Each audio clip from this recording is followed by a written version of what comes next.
but I have for a long time been a big Jalen Hurts guy. I have given that up. I have switched. I have done a real kind of character change on this, and I would actually look to move Jalen Hurts before A.J. Brown. And I understand that that is a very kind of strange admission on my part because it's the quarterbacks who make the wide receivers and not the other way around. Danny, right now, I am leaning in the direction of saying, actually, I'll say it. I think we've seen Jalen Hurts' best football already. He turns 28 this summer. I think we've already seen him at his apex as a player. He's an expensive player. He doesn't want to throw the ball over the middle. Their offense, with offensive line injuries, with Saquon Barkley not being an elite player last year or as good as the year before, we saw Hurts take a tremendous step back.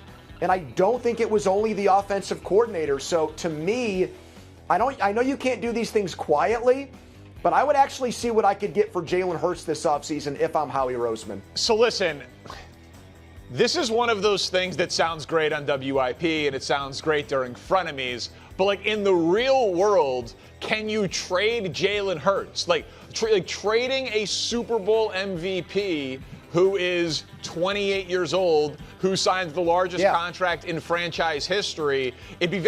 I don't really have a comp off the top of my head for it, but to be clear, because I'll go down the road with you, I think A.J. Brown is a better receiver than Jalen Hurts is a quarterback, right? So I do agree that A.J. Brown is better at his premium position than Jalen Hurts is at his, and that if you do trade A.J. Brown, that is the football equivalent of shooting the messenger. Because like what he was saying was, hey, we need to be better at passing the ball.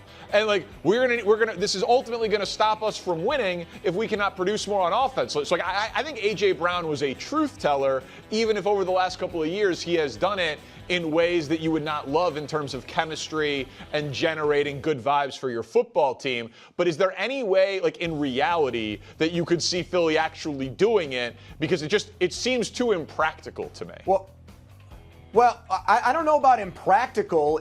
You're right. There's really no precedent for it. But we're talking about Howie Roseman, who is, I think, by nature, the most aggressive general manager in the NFL. I think he tends to do bold things. Yeah. I don't think he's a guy who rests on his laurels and just kind of sees what's going to happen. If there's anybody that would break the mold and do something outside of the box, I think it's him. I think the question becomes, even though we hear all the time about how there's 5 to 10 teams that always need a quarterback, would somebody want to take his contract on? You know, that like how in demand is Jalen Hurts? Because look, I don't think they're going to win another Super Bowl with him. I just don't. I think we saw last year the biggest, most puzzling thing about the Eagles offense, in addition to how the middle of the field is just off limits, his rushing numbers went down incredibly. Lowest since his rookie year, 421 rushing yards, only 8 rushing touchdowns. If you remove more of the dual part of his game, I think he turns into a very average quarterback. So A.J. Brown is probably going to be the guy that gets moved, but I don't really see how that fixes things at all for the Philly offense. You take away a source of controversy and angst and stress like Jason Kelce was talking about, but you're also getting rid of a guy that's probably at worst a top 10, top 15 wide receiver. And I don't see how that magically makes your quarterback now freed up and now he's more relaxed because he doesn't have a guy on the sideline telling him, throw me the ball. Danny, I think there's a chance. I'll make this comparison too. After Joe Flacco signed that contract following that magical run with the Ravens in 2012, he won only one more playoff game with Baltimore, but they felt like they had to pay him, which I think is the same exact situation that we have right now unfolding with the Eagles. Yeah, I don't. Wow. Okay. There's a lot to unpack here. I want to start off by saying this. Takes like this. When I first started to want to make videos and have sports takes, I had a feeling of like, do I need to have takes like this? Is this what you have to have in order to have anyone care about what you're saying? I remember having that, like, I mean, it's kind of comical now that I think about it, but like, I had the feeling of like, do I got to be like really aggressive? Do I got to be loud? Do I got to be the guy that curses? Do I got to be the funny guy? Do I got to be the guy that says such like, oh my gosh, you know, the Kansas City Chiefs need to trade Patrick Mahomes, right? Like, he will never win another Super Bowl. Like, just these big, bold, grand, loud takes filled with cursing and jokes and this and that rip my shirt off just because it was like a sense of like, because the internet's massive, obviously, right? YouTube's massive. It's like, why would anyone care? And it caused me angst because I was like, that's not what I want to do. I want to have real conversations. I talk about that all the time. I want to have real conversations. And I find myself emphasizing that so much more in the off season. And I guess every season I just forget what the off season is like. You know, I kind of like got hit in the face with it listening to some of Colin's takes, some of the conversations that he's been having. I'm just like, oh, right, off season's crazy. I mean, because I get so locked into the regular season and I get so locked in and I really try to find the conversations that actually matter. Of course, there's still narratives and drama and little whispers here and there. You know, that's still part of it. That's fun. You know, you can't just concentrate on the X's and O's. Do try to have the conversations that I think ultimately matter most, the conversations that people want to have. And in the off season, it's like you kind of have to find the things that matter because, you know, you every 5 seconds you do hear just pretty insane stuff. And I feel like I owe it to you guys to try to find the right conversations and try to figure out what I actually think is worth having, and also some of the conversations that I think is worth that is actually accurate, like a Max Crosby trade.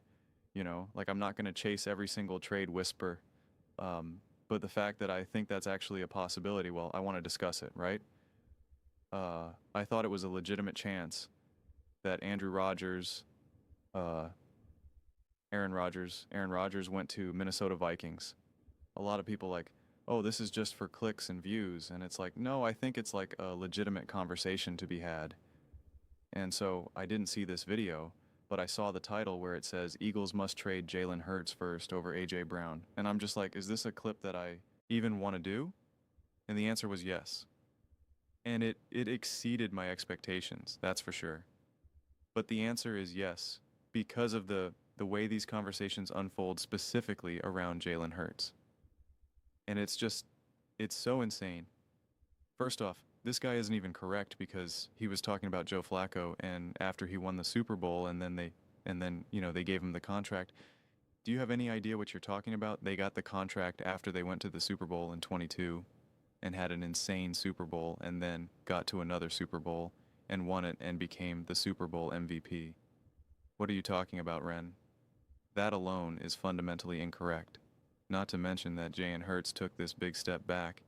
He had a terrible O-line, a no-run support, and a terrible offensive coordinator. And he was top 9 in the NFL with 25 touchdowns, 6 interceptions, had one of the best touchdown-interception ratios in the NFL. And that was with him missing a game, by the way. And when I did the whole stats before, now they're, you know, I'd have to really dig around for them right now. And I'm not going to do that. You know what? Maybe I will, because I'm sick of this nonsense. Just step back. Give me a second. I mean, this is Jalen Hurts this past season with him taking a step back. Now, this was up until, I believe, week 16. So they might have changed slightly, because he didn't play that final week that did it up to week 16, and then you had a bunch of other random quarterbacks like juice up their stats, you know, going up against playing meaningless games, right? Jared Goff against the Bears, Dak against, I don't even know who they play, the Giants, maybe. I guess I assume maybe, I don't even remember. It doesn't matter. But my point is that this is all going to be relatively within range, especially when we look at the games that actually, you know, mattered. Pass rating top 10, passing touchdowns top 9, interception rate lowest, average depth of target top 9, total passing yards top 10, total touchdowns top 6, rushing yards top 6, rushing touchdowns top 4, rushing first downs top 2, yards after contact top 8, scramble yards top 9, designed runs top 2, deep ball passing touchdowns top 5, deep ball yards top 6, deep ball average depth of target top 5, deep ball passer rating top 5, deep ball first downs top 10, touchdowns under pressure top 10, PFF rating under pressure top 6, adjusted completion percentage under pressure top 6, passer rating when blitzed, formally blitz, not just pressure, top 9, touchdowns in a clean pocket, top 8, touchdown interception ratio in a clean pocket, top 4, passer rating in a clean pocket, top 8, receiver support, yards after catch, 22nd, yak per completion, 3.7. That's a lot of top 10, top 5, top 3, top 2s. Like, what are we talking about here? That's a step back with an O-line that was not good. Literally minimal run support. They had one of the worst. Jalen had one of the worst run supports in the NFL. Literally one of the worst run supports in the NFL. It was him. It was them and the Philadelphia Eagles and the Las Vegas Raiders. And you want to talk about that, he took a step back this season. He refuses to throw in the middle of the field. No, he doesn't. That's not the reality. No one ever said that earlier. It's so insane. It's so insane. And then how delusional do you want to be? Jalen Hurts is 28 years old. Okay. So he's within range of all these other quarterbacks, and his average year is 51,000. Lamar Jackson 52. And it's going to be even more. Justin Herbert 52, Jared Goff 53, Brock Purdy 53, Tua Tagovailoa 53, Joe Burrow 55, Josh Allen 55, Jordan Love 55, Trevor Lawrence 55, Dak Prescott 60. What are you talking about? Kyler Murray is out there getting 46. Deshaun Watson 46, Patrick Mahomes. I know they restructured his contract, so I'm not sure what the story is with that. And Matthew Stafford is an outlier because he's literally retiring essentially, and Sam Darnold is the outlier. Everyone else is doing nothing, or they're like, on a rookie deal like Caleb Williams and Drake May, which those quarterbacks obviously don't count, but anyone that actually has a real contract, Jalen Hurts is the steal. Out of all the actual RL relevant quarterbacks, the ones that actually stand out that are not like, again, Matthew Stafford is a very specific situation because they know he's, at the tail end of his career, whatnot. And Sam Darnold. Obviously, again, Sam Darnold and Baker were very specific contracts. Out of everyone else that is just kind of signing the standard contracts, Patrick Mahomes and Jalen Hurts are the two that stand out. And again, Patrick Mahomes' contract was about to be awful. But then again, they restructured it and whatnot. So not sure what that officially looks like in practice. So I don't understand what they're even remotely getting at right now. What do you want? Will anyone take Jalen Hurts' contract? Like, what do we like? I don't understand. What do you want Jalen Hurts to get paid here? You want him to get paid like Justin Fields or Baker May? You want him to sign a $100 million contract like Baker Mayfield? That's what you want? Well, guess what? Jalen Hurts has had two of the greatest Super Bowl performances of all time and is a Super Bowl MVP. He's worth more than Baker Mayfield. Sorry to break the news to you. Sorry to tell you that he's worth more than Justin Fields and Daniel Jones.